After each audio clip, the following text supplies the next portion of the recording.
Hello to all my fellow survivors. How are you guys doing today? I hope well. I am doing good. I just woke up pretty early, decided to, get some work done and make a video. I love making these videos, you guys. So I was like, let me just get on the camera today.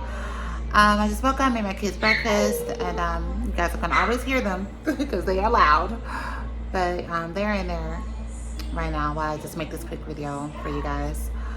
But today is I'm going to be talking about losing yourself through toxicity. That's what I'm going to talk about today. As you guys know from previous videos, I am a survivor of narcissistic abuse. I was in a relationship for 6 years with someone with that disorder. And it was a very, very up and down toxic relationship. So I am going to share with you guys how I lost myself.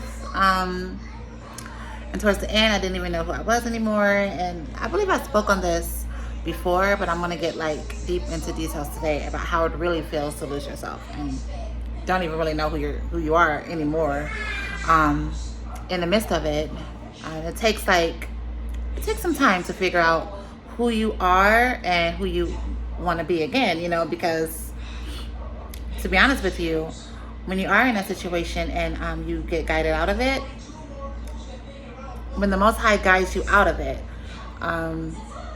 when you fully know that you don't want to go back to that toxic situation, because sometimes when you're guided out of it, you do go back due to things like trauma bonds. Just being so used to it, you don't really know nothing else. And your body does crave it back because you've been in such a toxic cycle for so long that your body will crave it back. But when you finally are strong enough to just break the trauma bond all around, you will start to ascend to a whole different person. Yes. So your reality is rewritten when you're in a narcissistic relationship because they force who they want you to think you are on you. They definitely mirror all of your bad qualities back at you. Any flaw you have, they'll let you know. Even if it's not really flaws, it's flaws that they want you to think that you have. And they project a lot. They project who they are onto you. For an example, just so you can know what projection looks like. You may be dealing with somebody that has really deep-rooted insecurities from maybe childhood or, anything, just deep-rooted insecurities. You guys are in an argument, right? And they just start saying things about you that you never, you're like, where did that come from? You're so insecure. You have mommy daddy issues. You're selfish. They'll just start saying all of these things to you that it's not even true. I mean, everybody has something wrong with them, yeah, but they all start saying deep issues that you have that you don't even have. But it's what they have, so they project their issues onto you. And they do it so much to the point where you're going to eventually just believe it. You're going to be like, okay, well, maybe I do have these issues, because they will just keep telling you. Even when you say, no, that's not you, they'll be like, you need to look in the mirror. You need to get out of your head. My ex would tell me things like, you need to just pretty much letting me know that I need to wake up if I think I don't have these issues. And that's just them. They're going to make sure that their reality is your reality by all means. Yes, they will also hit below the belt. That's another thing that they do to kill your self-esteem. Is they'll hit below the belt. They'll say if you shared something that was very personal, and you shared something with them because you thought there was somebody you can trust. I mean, your whole freaking husband or wife or best friend or anything. They'll hit below the belt because everything is a competition, and it's just a simple little disagreement with your spouse. It's just it's just simple disagreement. They'll make it a whole competition. So they want to win. So they'll just hit below the belt and say something to you that you've shared, like just anything personal, anything that will stop you in your tracks, like, no, you didn't go there, or how could you say that to me? Like something that would have you feeling like that. They would do, because it's all a game, like I always say, like, it's a game to kill your self-esteem. Yeah. So, and that's another form of devaluing you. That's the devaluing stage. It's a game, you guys. It's just a game to kill your self-esteem. That's just what they do, because they have to have you in their web. You have to be brought down to their level to be anything to them. You definitely can't be. And you know what? A lot of times they deem you as someone that is above them. To be honest with you, a lot of narcissistic people, they're secretly jealous of authentic people. They really are. Even in your own man. Like, you're like, how can my man be jealous of me? But some men are, because you are authentic. You don't have to go the extra mile to present yourself as something that you're not. Like, you can be around people, you can just be who you are. Like, I'm just going off track for a little bit, but narcissistic people, like when they're in a big group, they're mirroring everybody around them. They're not being themselves. They become who's around them. For an example, because I really want you guys to understand, so you guys can see these traits if you're dealing with someone like this. But say you guys are around people that are out of like the country, like say you guys are just around people that are not from where you guys are, and you'll notice that your spouse is like telling stories about how they know people from there, and start talking about how they know the language and how they always like that culture, and down low they're lying. They just have to fit in. They can never just be themselves. They have to pretend like they just know every culture, and they just can never be themselves. So when you're there and you're just being yourself and you're just going with the flow, and you don't have to go the extra mile to fit in, that will make them feel a certain way about themselves, because that's showing them that they're doing too much, but they can't help it. They have like identity issues as well. So they don't know, you guys. So that's why they always try to fit in with every crowd. They can never be they can't be who they truly are. Some of them don't even know who they truly are. Okay, and another way you lose yourself in a toxic relationship is that your brain is always on survival mode, and you're always just trying to please the person. You're always trying to make sure that it's like because in a relationship, in a narcissistic relationship, the love bomb stage is like the best stage. So you're trying to like live up to that love bomb so you can get that love bomb back. You're trying to do things so that the devaluation that they're constantly doing isn't so crucial. So it's like you're constantly trying to please that person. And your hobbies, they don't really like you to have hobbies anyway. Like me, in my last relationship, I really wanted to be a vlogger. And I made my channel and everything, but he stopped me from doing that. So anything that you enjoy doing, it kind of diminish it anyway. And they do a lot of things to you. They do a lot of things to you that makes you lose yourself, because you're just trying to be that person that they want you to be.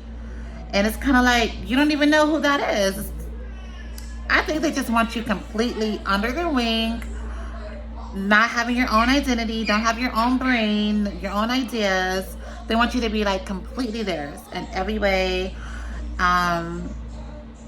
So who you came in being, the person that you know, the person that you love, that you've learned to love, just you, that person is fading away, because you can't be her, because you're so stuck trying to be that person that they want you to be.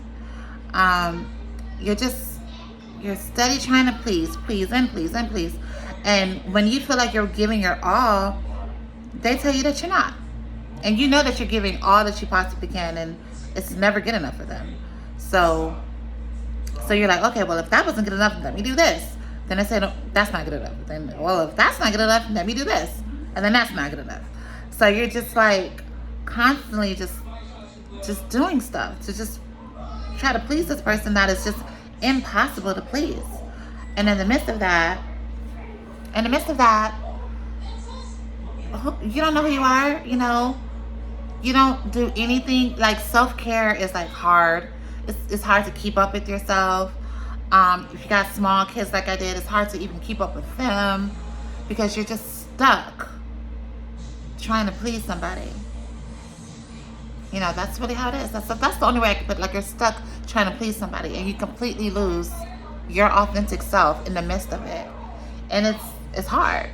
It really is hard. Yes, so not only is you're losing yourself in the relationship due to just expectations that have no limit, because you're trying to become something that is just not existent, because no matter what you do, no matter how perfect you think you are, they're not going to see you as that. You're literally trying to reach an expectation that is just impossible.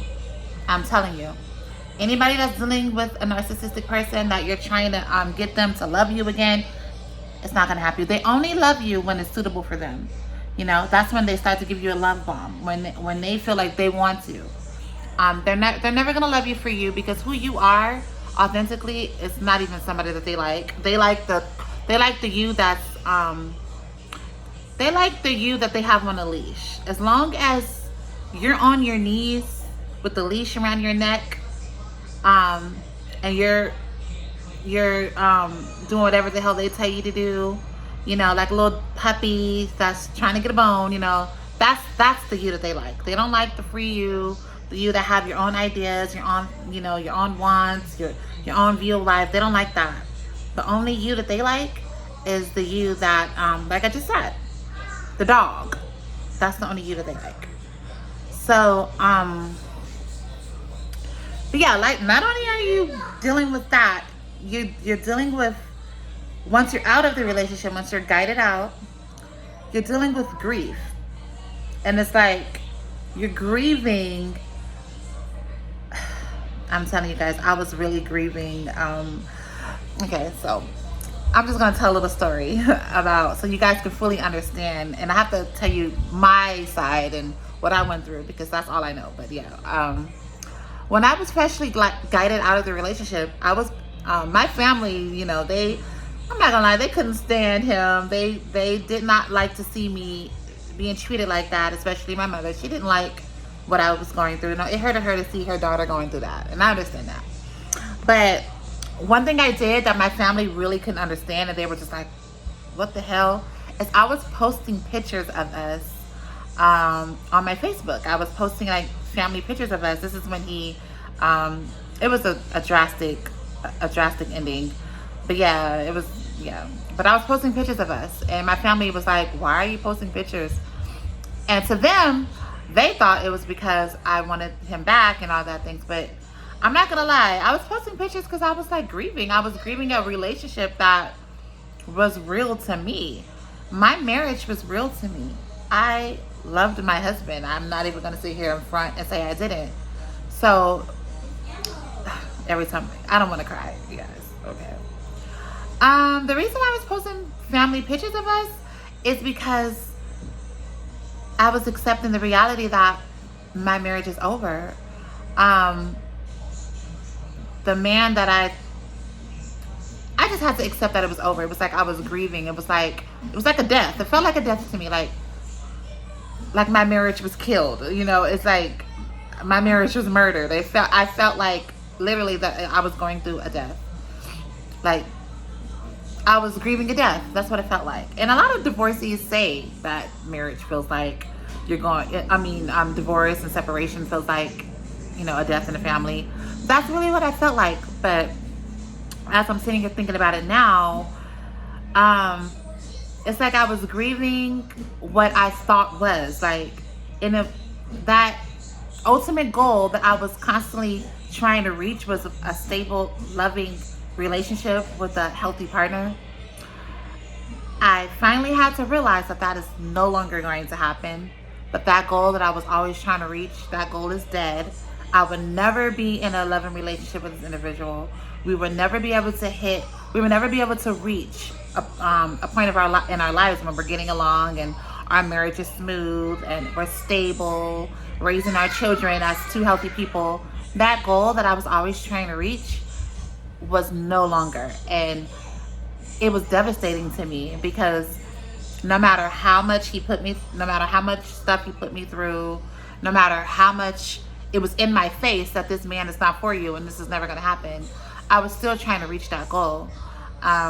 No one could have ever told me that me and him wasn't ever going to get into a healthy space. Like, in my head, when I was in that illusion, in that marriage, I really thought that one day we would be healthy. So when I was guided out of the relationship, it hit me like a ton of bricks. Like, wow, this is really not my forever.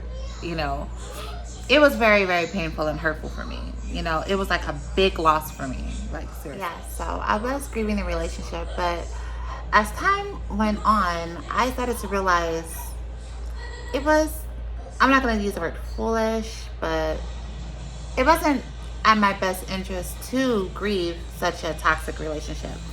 I did because I did love him. I did, you know. He's the father of all 3 of my children. I was with him for a long time. We have a lot of mutual friends. Like I said before, we were a part of a religious group, and those people weren't just a group to me, you know, they were my family. They were. So it was a big loss for me. It was a life that I was a part of for 10 years. That's a whole decade. You know, that relationship lasted for 6, and then just me being a part of the group was for 10 years. So it was a huge loss for me. It was a life that I have known for a big chunk of my life, I would say. But I was being guided out of it because I needed to, I feel like God wanted me to remember who I was. You know, he didn't want me to be tied down in such a harsh way, because I was losing who I really was. I don't even think I knew who I was. There was times when I couldn't look in the mirror, which I've explained before. I couldn't even look in the mirror. I didn't like who I was becoming because I had to suppress who I had to suppress, like, my real emotions. I had to suppress my opinions on things, even though, to be honest with you, I didn't always suppress my opinions. I would express myself, and that's probably why me and him would clash a lot, because I wasn't as, I don't want to use the word docile, but I wasn't as quiet as he would like me to be. But that's because even though I was definitely suppressing who I really was, but not sticking up for myself ever was something hard for me to do. So that's why we did argue, because I would try to stick up for myself. It didn't always go in my favor, but I definitely tried, because that's just naturally who I am. It's like hard to not say anything, you know. That's what he wanted, but that was hard to do. But anyways, yes, it was very, I started to realize that I had to get over this, because there was something better for me. You know, I had to go through a spiritual awakening, to really realize. I got screaming kids. Yeah, girl, it's sometimes a madhouse over here. But anyways, yeah, you gotta get back when you're coming out of something so freaking dramatic like that. You gotta get back to, and I'm not gonna say who you was before everything, because like I said, you are going to be going through a spiritual awakening. So there's going to be certain things about how you used to be that you're not even going to resonate with that. You know, you're going to become a whole different person. Plus, come back to who you really are. God is going to be ascending you to just know who you are. You know, I'm trying not to repeat the same thing, but I'm trying to really say it in a way that you can understand it. Some things in life is a lesson, and being with a narcissist is definitely a lesson, especially if you were in it with pure intentions. If you were in it and you were fighting and, you know, trying to be revengeful and cheating and stuff like that, then maybe not. But when you're in it and you have pure intentions and all you wanted to do was love and grow, and they're taking advantage of you, to be honest with you, God doesn't like that, and they will seek their karma. And a part of their karma would be watching you grow. And that's not just for me, that's for anybody that was in a relationship with a toxic person and had pure intentions. They will get their karma, because God does not want his children to be pushed over like that. it's not going to happen on God's watch. It's really not. And I hope you guys believe me. Please believe me. Like, I am a testimony. It's not going to happen on God's watch. He's not. You will be guided out of that relationship. As long as you stay true to, I want to say stay true to who you are, but just keep your intentions in your heart pure.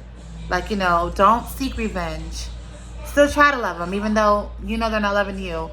Definitely get out of the relationship for sure.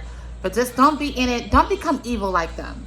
Because it would be really easy for you to want to seek revenge. Like, especially when you find out they're cheating. Like, some people are like, well, shit, you cheating on me? I'm going to cheat back on you, Don't be like that, because God won't stay on your side.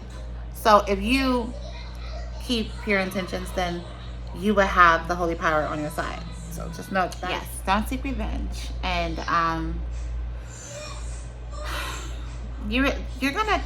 there's gonna be a time where you're just gonna be like, God is going to isolate you. Like, I call it hermit mode. Well, I don't just call it hermit mode. It's like in the spiritual world, it's called hermit mode. You'll be in a stage in your life when you feel isolated. You don't really have many friends. You're by yourself a lot. You're in the house. And that's because you're going through a spiritual awakening, and it's just something to embrace. It gets hard.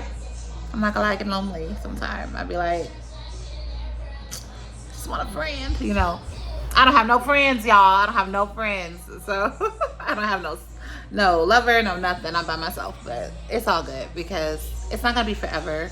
I feel when it is time for like friendships and love to come back in my life, if I stay grounded and stay trusting in God, I feel like it would be the right person. It won't be somebody that's going to hurt me, backstab me, smear my name. It won't be unrequited love. It would be even equal give and take, and just me saying that, it sounds so surreal. Like, wow, am I really going to be with somebody that's going to actually care about my opinion? Like, that's actually possible. But yeah, it is possible. So, just don't rush anything, and just focus on your healing process. Focus on you.